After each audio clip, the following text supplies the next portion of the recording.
So up to this point, we've only discussed how electrons populate the shells of an atom that contains only one electron.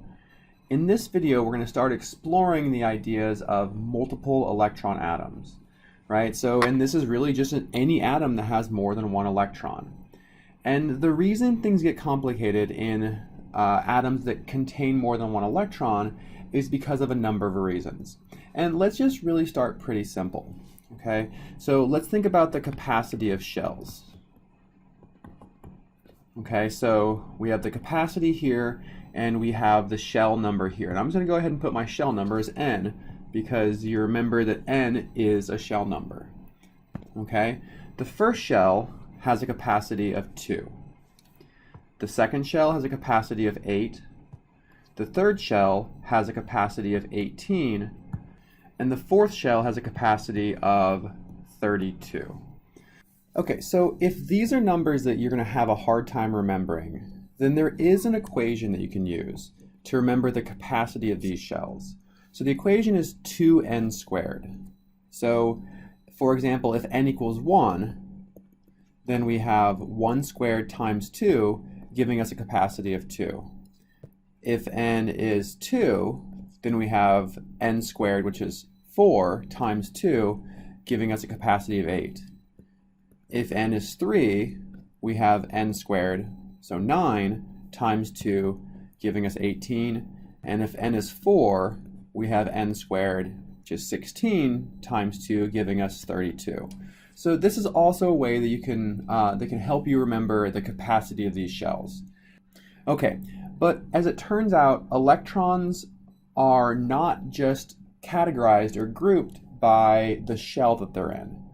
We also have subshells that exist.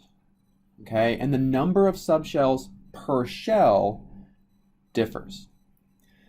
But this is really easy to remember. Okay, so the number of subshells within a given shell, so the number of subshells equals n.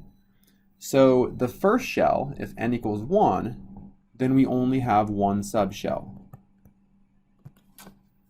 And the first subshell is an S subshell. Okay, for every single shell, the first subshell is an S.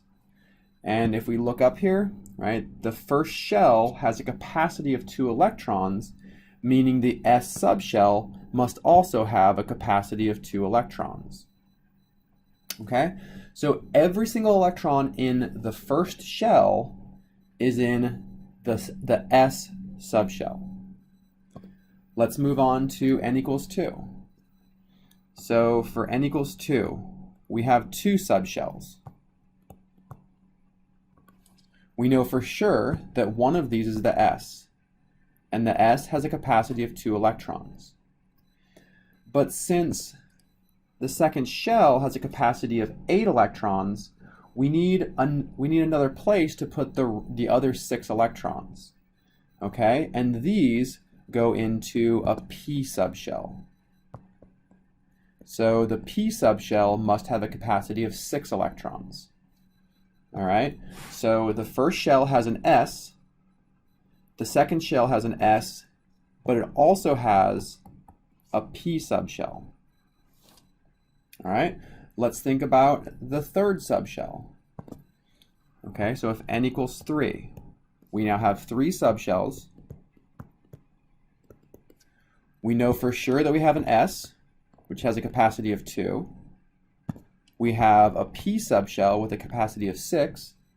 This gives us a total of 8 electrons, but the capacity of the third shell is 18, meaning we must have another subshell.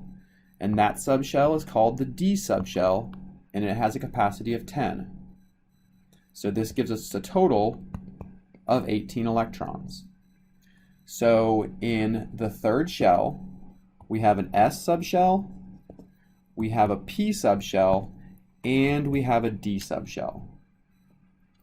Okay, so let's move on to our fourth and final shell that we're going to think about. And that is n equals 4, where we have 4 subshells. All right, we know for sure one of them is an S, which is 2. One's a P, which has a capacity of 6.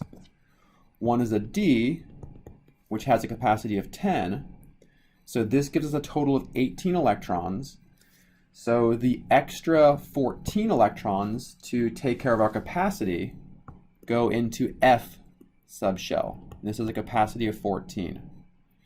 Okay, so our second shell, we'll do it down here, has an S. We have a P subshell. We have our D subshell, and we also have our F subshell. Okay, so these are our 4 important subshells: S, P, D, and F.